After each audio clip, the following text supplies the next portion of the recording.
Assalomu alaykum aziz gul shaydolari, gulsevarlar, yaxshimisizlar? Yozda issiq kunlarida salomey yuribsizlarmi? Xonadonlaringlar tinchmi? Mana men kechqurunda yana gullarimdan bir lavha ko'rsatay dedim. Kech kirib gullarni mana sug'arib oldim. Gullarimga chicha parvarish ishlarini qildim. Bu yerda qaranglar, mana gvasdika gullarim bor edi ekan. Shu oq gvasdikam bittasi qurib qoldi. Nimadanligini ham bilmay qoldim. Ustalar ishlayotgan paytda nimadir bo'ldi-da, qurib qoldi. Qolgan gullar ko'p gullar, lekin juda qattiq issiq bo'lyapti. Chanqab kechga borib shalvirab qolishyapti. Kech payt bunaqa kun qaytgandan keyin o'ziga kelib yashnayapti. Menga nima qaranglar.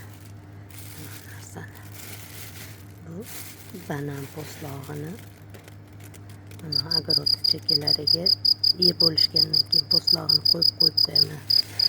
Ular qurib, qovjirab, qaqirmacha bo'lib qoladi, qoqiga o'xshab.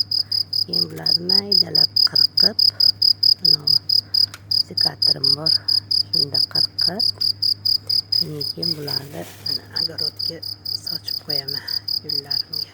O'g'it bo'ladi. O'zi aslida buni shu quritib, blenderdan chiqarib, keyin gullarga tagiga solsa, rosa ham zo'r ozuqa bo'lar ekan. Men endi blenderga solib maydalamayman, shu qirqib nima qilib qo'yaman-da. Mana u qo'rigini qaranglar. Yozda boshida rosa shira tushayotganda, shira tushgan baklarni hammasini qirqib yubordim. Bo'yi pasida. Undan keyin shunaqa shoxlab juda chiroyli bo'lib o'sib ketdi. Har kuni bu oquriyni sprey qilyapman, cho'miltiryapman. Bitta ham shira yo'q. Ko'z tegmagur. Juda chiroyli gullarimiz. Mana shu zina guldan yana yilga to'p qilib ko'p joyga ekaman. Rosa ham beozor, ochiqcha o'qit talab qilmaydigan gul ekan. Avval sezmagan ekanman uni qaligini. Bu yil ajoyib chiroyli varaqlab o'syapti. Mana o'sik gulni ham qaranglar. Siyoh rangi ham chiroyli bo'lib ochilib turibdi. Mana 3 ta eustoma gulimdan bittasi qurib bo'lyapti, siyoh rang. Qolgan 2tasi shoxlayapti. Bularga ham yo o'ta issiqlik qilyaptimi, bilmayman. Огородimga shunaqa tikka kun tushyapti. Mana rayhonlarim rosa ham hali gullab ketuvdi. Hozir shu gul qaychini olib shafqatsizlarcha kesib tashladim ustini, mana lavandaga o'xshatib qirqib tashladim. Mana acha gulimiz ham shifga yetdi, tomga yetib, endi u yog'i o'z yo'lini topib ketaveradi. Mana bunisida rosa ochilyapti. Ertamanda ochiladi. Kun qaytgandan keyin bular ham o'zi yopilib oladi. Mayda yupuscha bo'lib, hali shunaqa avval ekkanlarimda ko'rardim. Shunaqa chiroyli yulduzchalar bilan qoplanib ketadi, ajoyib bir ko'zga yoqadigan bo'lib. Atir gullarini, ochilib bo'lgan gullarini kesib tashladim. Yana mana bu yerga qaranglar. Bitta videoyimda qo'ygan edim. Lavanda gullarini qalamcha qilgan edim. Men rus blogerlarini videolarida ko'rib, shu ochilgan paytida, birinchi ochilganda qalamcha qilib tutkizganini ko'rgan edim. Bizda ham bo'ladi deb o'ylabman, lekin adashibman. Qurib qoldi. Bo'lmadi. yo vaqtida sprey qilolmadim. Mana matga baribir kun tushib nima bo'ldi-da. Undan keyin xrizantemalarni bunga yulib tashlab lavandani xrizantemani qalamchi qilib qo'ydim. Bu xrizantema ham bilmayman, yo tutadi yo tutmaydi. Shunaqa xatolardan o'rganamizda endi. Endi bundan keyin lavandani faqat erta bahorda, kech kuzda qalamchi qilaman, xudo xolasa. Mana bir yillik yarkinalarimiz ham rosa bo'yi o'sib ketdi. Ko'pchilikniki o'sib ketibdi, lekin videolarda ko'rsam shunaqa. Mana floks gulimiz ham deyarli ochilib bo'lay dedi. Ochilib bo'lay deganda bunaqa baklari ham sarg'ayib ketdi. Bir kasal deydimi bilmayman. Mana bu yerda gortenziyalarimiz lekin chiroyli bo'lib o'syapti. Joyimiz salqin. Shu tarafga yerga ekib qo'ysam ham bo'ladi. Gortenziya xonimlar. Bunisi o'zimiz Jahon bozoridan olganim. Red Angel degan sort edi. Qizil, juda chiroyli edi.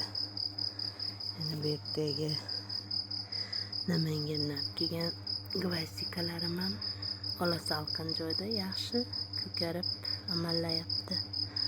Narigi gvazdikalarim oftobda turgani uchun kunduzi qovjirab turibdi. Keyin yana bitta mana archalarim qaranglar.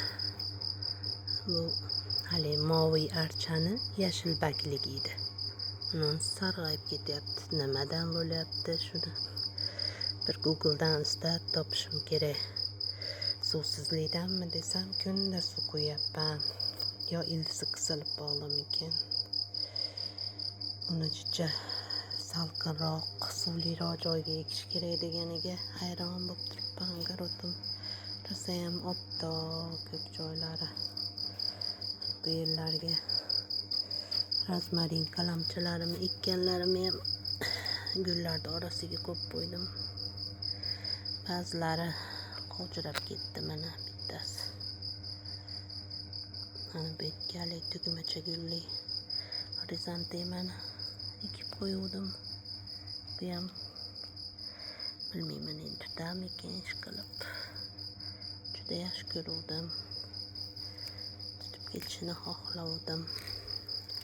Ramashkalarimiz ham ochilib bo'ldi. Mana sedum gulimiz mana rosa g'unchalab turibdi. Endi qizarib ochiladi bular, xudo xohlasa. Mana bu esmeralda gullarimiz ham kunduzi chiroyli bo'lib ochilyapti. Yaxshi. Mana bu timyanimiz nimagadir meniki ochilmayapti. Haligi rus blogerlarning videolarida ko'rsam, siyoh rang gul bilan qoplanib ketar ekan timyan. Keyin mana shu yerda haligi o'rmalab o'suvchi o'simliklar toifasiga kirar ekanda, bu qoplab ketar ekan kengayib. Lekin meniki ham kengaydi. Chunki bozordan erta bahorda olib kelib tuvakka ekkanimda kichkinagina hilviragan ko'chatada. Keyin buni ogorodga olib kelib ekuvdim. Endi kengayib ketyapti. Lekin yonboshlarida unaqa ildizlagan yo'q shoxlari. Qani yana yilgacha ko'payib qolar. Nima ham qilamiz endi.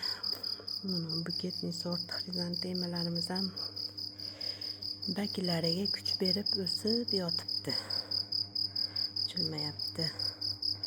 Mana bu olmani, ikki tip olmani, pink lady olma deb olib kelib ekib qo'yuvdik. Endi bilmayman.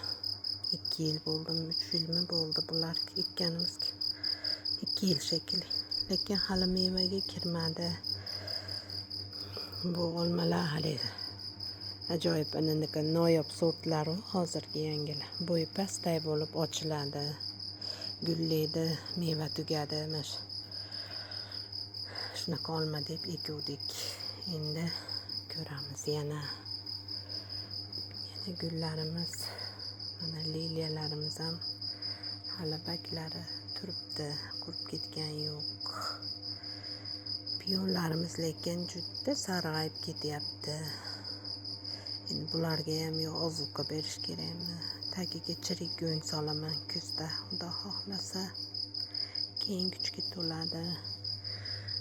Siniya gullar ham siyapti. Urug'idan ekilganlar. Chiroyli. Mana yana boshqa hostalar olib kelib ekaman dedim. Olib kelganim yo'q. Mana bu lavr bargi ham mana kattayib o'syapti. Chiroyli. Shunaqa gullarimiz. Огородda bir chekasi tuxum po'choqlar turibdi. Tuxum po'choqlari ham to'plab, ko'pgina bo'lganda maydalab, parashok qilib gullarimga sochib yuboraman. Yerda strukturasini yaxshilaydi, qanaqadir foydasi tegadi deb hisoblayman o'zim. Buguncha mana shu narsalarni sizlarga ko'rsatmoqchi edim, aziz gulsevarlar. E'tiboringlar uchun rahmat. Sog' salomat bo'linglar. Xonadoninglardan fayz baraka arimasin. Yaxshi qolinglar.